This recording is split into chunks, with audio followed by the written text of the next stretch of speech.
नमस्कार साथियों। अंधेरा कभी एक साथ नहीं छाता, वह धीरे धीरे हमारे भीतर जगह बनाता है। शुरुआत में हमें चुभता है, हम विरोध करते हैं, उससे लड़ते हैं, लेकिन यदि लंबे समय तक हम कुछ परिवर्तन नहीं कर पाते तो हम उसके अभ्यस्त हो जाते हैं।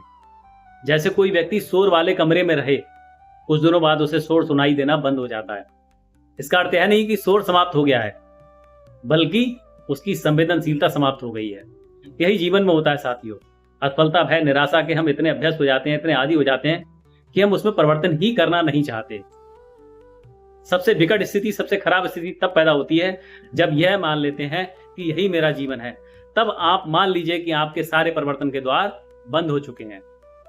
इसलिए साथियों, अपने जीवन में अपने भीतर एक प्रश्न सदैव जीवित रखो। क्या यह जीवन मेरे लिए है? क्या मैं यह जीवन जीना चाहता हूं?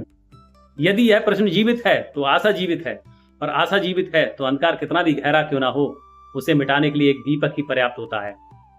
साथियों, अंधेरा बाहर नहीं बल्कि भीतर की भय चुप्पी है, जो परिवर्तन का विरोध करती है, जहां परिवर्तन की इच्छा मर जाती है।